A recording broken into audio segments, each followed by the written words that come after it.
Punto sexto, drogos e preguntas. Lemos primeiro as respostas. Sí. Voceiro do Grupo de Goberno ten a palabra. Moitas gracias, señora alcaldesa. Sobre respostas ás preguntas do Partido Popular sobre a torre de telecomunicacións de San Martiño, o réxime aplicable a este tipo de instalacións é regulado no artigo 34.7 da Lei 9/2014 do 9 de maio da Lei Xeral de Telecomunicacións. Cita que no caso de que sobre unha infraestructura de rede pública de comunicacións electrónicas fixa ou móvil, incluídas as instalacións radioeléctricas de comunicacións electrónicas, se este ubicada en dominio público ou privado, se realicen actuacións de innovación tecnolóxica ou adaptación técnica que supoñan a incorporación de novo equipamento ou a realización de emisións radioeléctricas en novas bandas de frecuencias ou con outras tecnoloxías, sen variar os elementos de obra civil e mástil.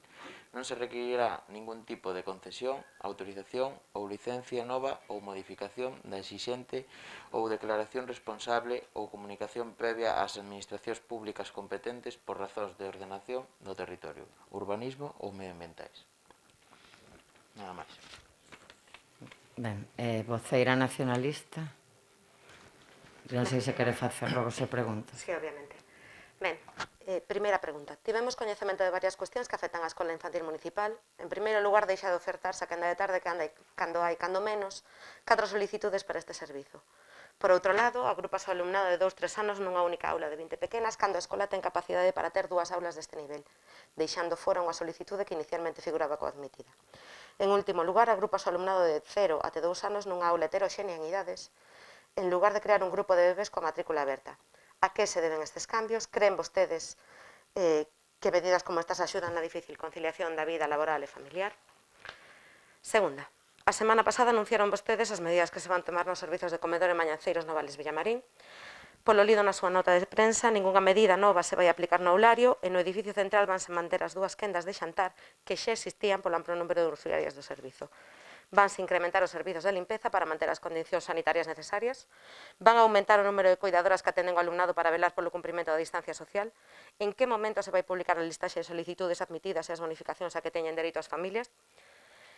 Desde a volta á nova normalidade, o Centro de Especialidades de Betanzos volveu a sufrir as habituais incidencias nos veráns. Neste sentido, suprimiuse temporalmente a realización do fondo de ollo, obrigando as usuarias a desplazarse ao centro do Ventorrillo.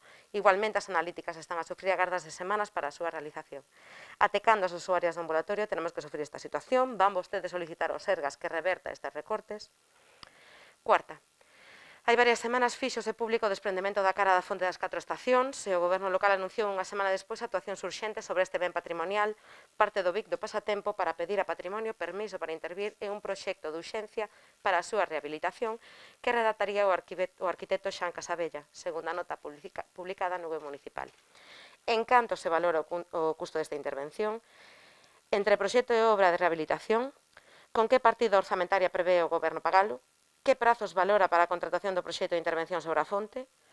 No BNG estamos moi preocupados polo acelerado deterioro do parque e en que prazos se prevé que empezará a intervención para evitar o deterioro do mesmo. Poderían enviar a todos os grupos o proxecto desta intervención? E quinta e última, o Goberno local anunciou nun comunicado de prensa pasado 24 de agosto a súa intención de contratar o proxecto para reconstruir a Casa Gótica, 12 anos despois da súa demolición.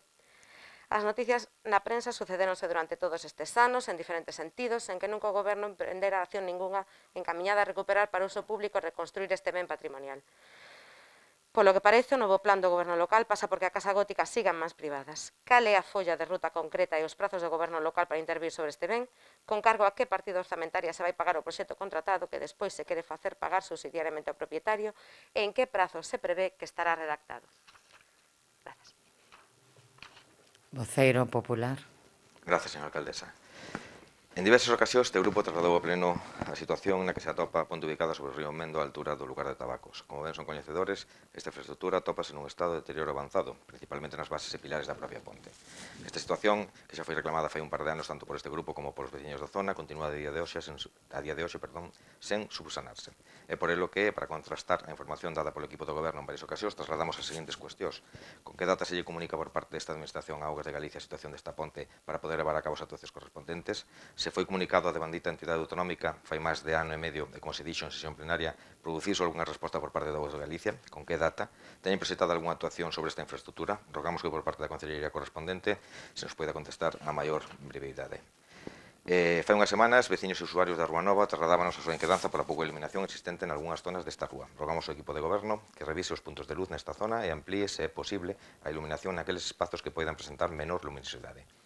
No vial provincial que transcorre por Ribeira, e máis concretamente no seu inicio, atopas un pequeno tramo sinuoso no que se dá moi pouca visibilidade á hora de coincidir dous vehículos en sentidos opostos. E por elo que rogamos ao Executivo Municipal a que leve a cabo as xestións necesarias para a instalación dun espello que ofrece maior visibilidade en certos puntos do tramo mencionado ou ben outro dispositivo que se considere co obxecto de ofrecer unha maior seguridade aos vehículos que por este vial transitan.